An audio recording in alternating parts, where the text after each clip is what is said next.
win. Imagine that rolling into WrestleMania. Yeah, that would have been a good one, wouldn't it? Fighting Shawn Michaels. Yeah. Or possibly Sid, you know.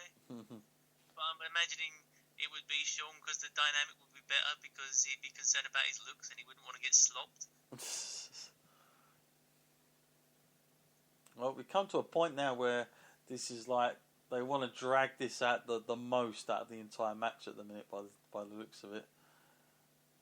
You see now? Oh, he's been eliminated just as I say that.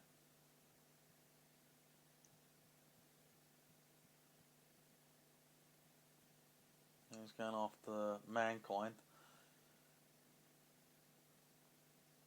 But it's it's almost like they literally want this to sort of anticipate, get the crowd to go along with it until the finale.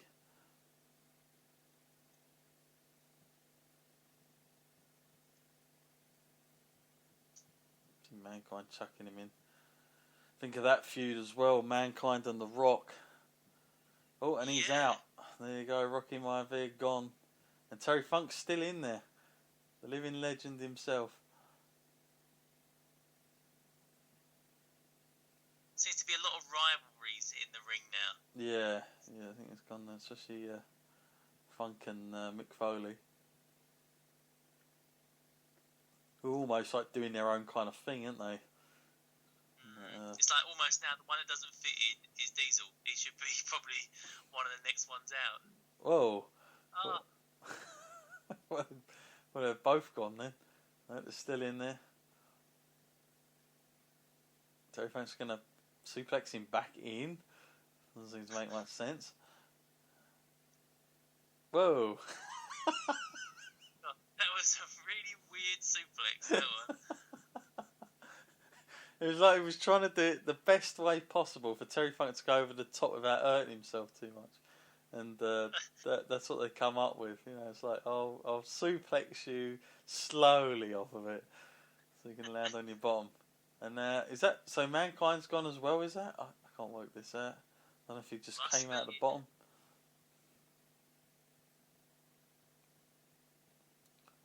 Yeah, apparently he is. Can't believe the fake Diesel was still in there. Yeah, He's in with a real good shot. Maybe they saw some potential here. They thought, hang on, he headlined WrestleMania 11 with Shawn. He could do it again. We could do it with the better one. And there's Austin. He goes. And you'll see Austin out, and this is where it gets interesting.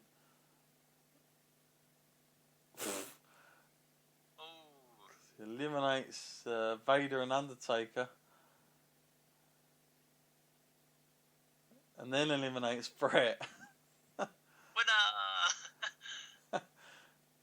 That's the way to do it. Cheat to win. There you go. I wasn't impressed at the time, I've got to say. No, it drove me mad. I was actually really so gutted for Brett. I was like, come on, this is a freaking joke. I was so siding with him. But, again, I wonder if that was just a way that they were trying to get this guy, some heat. But it just didn't work for, real reasons. But I think at this point, Matt, they probably pulled the plug because, I think they knew Brett had to go heel and Austin had to go babyface. But I love it, the pure frustration, making it so look realistic.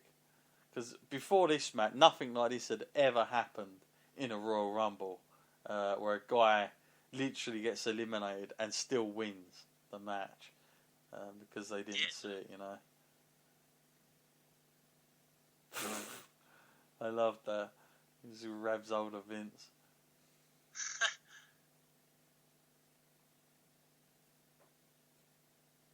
People keep picking on Vince tonight. Yep.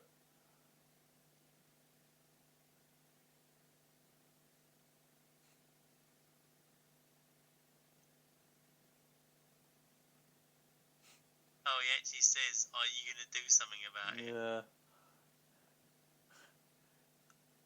Yeah, I was saying I saw it. So, poor Bret Hart done by. In a lot of ways, maybe he should have been the winner, but he wasn't. Thought he'd won, and of course Austin wins. Officially, it is Austin in the book as well. They did not overturn it. I think in some ways Bret Hart wasn't always very PC. If you're very good at lip reading, you can see he definitely he swears quite a bit. Yeah. It was really interesting that they didn't overturn, like they didn't think about it back then, considering they used replay for like Bulldog and Shawn Michaels in '95, but they didn't use it here. I was like, okay, so Austin goes to WrestleMania in the main event to face, Michaels or Sid at this point. The Rumble match itself, Matt, was it as crazy as you thought, or was it a little bit better, or sort of what you expected? I think they did well with what they had, but you could definitely feel the roster was really quite weak at this time. I mean, there was only about 5 people in the entire Rumble. It would be the remotest chance of winning. Yeah, no, I'm with you there. It's pretty light in general, wasn't it? Well, we're coming to what will probably be the main event coming up, I assume, momentarily. I'm sure we're going to get a video package of all this as well, what went down at Survivor Series, what we was talking about earlier. See those fans in the background. It's a huge place, isn't it, that? It'd be interesting to see how it's laid out this year at the Royal Rumble. Because we know it's going to be a big. I think they got more seats in there now as well since then, so it could even be bigger than that. But so it's a big place, the Alamo Dome. So it's going to be an interesting to see how they do it in 2017. Also, be interesting if they make mention of some of this as well, being that it was only 20 years ago to the day and all the rest of it, and it is the 30th anniversary. Yeah, it's like the new catchphrase, isn't it? Remember the Rumble. Yeah. So now we're going to get, of course, some the video package to this match. Psycho Sid, who was used by Vince McMahon, of course, earlier in his tenure against Hulk Hogan. I think everyone remember that, Matt. Sid Justice. Then went away again, back to WCW, done a 4 Horsemen stint, and then was re-signed and repackaged almost as this Psycho Sid character that it was confusing whether he was a heel or a babyface, but there was something about Sid that I kind of liked. Like, I don't know what it was, I don't know if it was just because of his intensity or what, but I kind of liked him. He looked like... it's kind of like the version of Brock Lesnar back then in a way. I'm not saying like the way he moves or anything like that, but he was just sort of like go in and get the job done, and sort of the way he held himself was like a big match feel every time he came out. But I don't know where people would position him in terms of like a great wrestler or anything, but to me, I kind of enjoyed his work. I didn't really see that many problems with the guy. I kind of didn't mind him at all. I don't know how you thought on Sid, Matt. Yeah, I really enjoyed him. I like you said, he had that great feel about a guy that was to be feared as a wrestler. It's just a shame that like a lot of the stuff that people remember about him, and it's been like quite overplayed, is stuff that shows him in a bit of a bad light. Like him fluffing his lines, or like the unfortunate incident where he broke his leg. A lot of those things will be the things that fans remember him for. Yeah. It's worth pointing out that there is a DVD coming out on Sid. It should be released this year, which I'm kind of looking forward to seeing. It's going to have a documentary on it as well. And Sid's one of those guys, Matt, that he did come back at like the old school Raw at one time, but other than that, you don't really hear too much about Sid, especially to do with WWE. So it'll be good to hear some of his stories about what went on. And apparently, he doesn't talk too kindly about Shawn Michaels in this DVD. I've been told firsthand. So it'll be interesting to see how they present that going forward.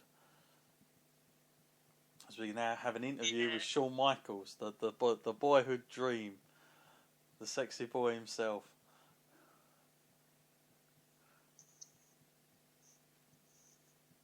And, I'm guessing this is all going to lead into Jose Lothario.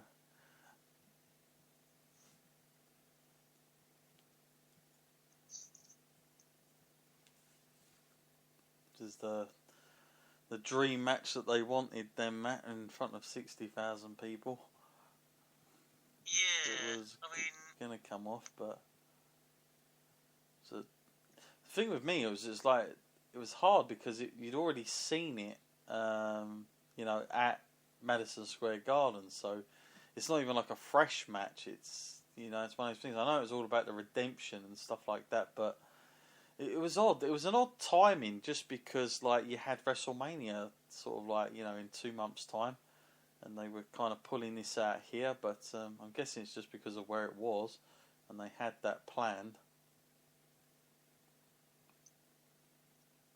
Now, remember this this gear that he wore to come out to this match? Very iconic now. People play as this in the games and whatnot. Now, would you have been a Shawn Michaels fan at this time, Matt? Oh yeah, I mean, I think it was him and Brett, and they were like the top two at this time. And particularly like Shawn was, they were good for different reasons, but Shawn at this time was the fastest and like the most exciting to watch. His moveset was very explosive, just really entertaining to see at this time. Yeah. Love the way they used to do this backstage stuff before the wrestlers used to come out. It's something that they could use again. But they don't. But they should do that because it builds the anticipation up for a big match sometimes. But they miss out on things like that time to time. So now we're going to see Shawn Michaels, then the hometown guy himself, coming out first.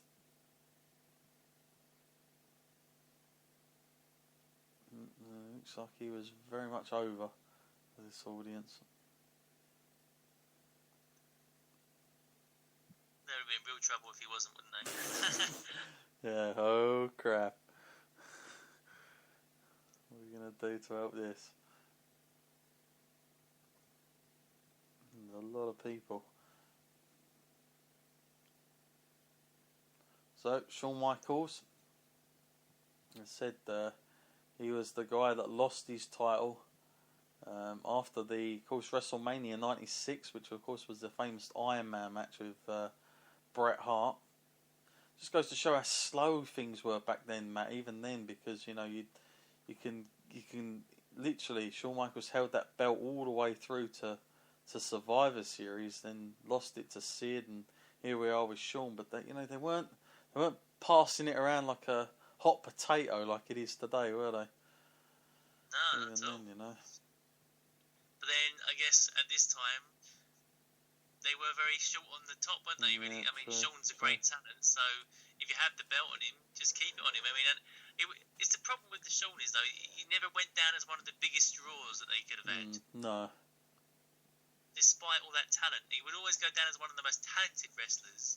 It's just there was something that just didn't click, like as him being the face of the company. Yeah, I think obviously the man that took him over certainly was the face of the company. Yeah, the fans are having fun. So is Shawn. I think this might have been the bit that put some guys off of it. Yeah, that might have been it, yeah. To watch it.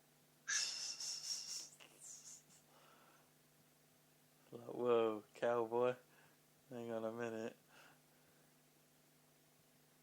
Someone's brought their t-shirt with them to hold up.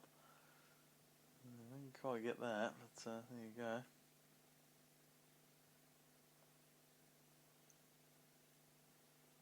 So, Shawn Michaels out already, and then just awaiting Sid.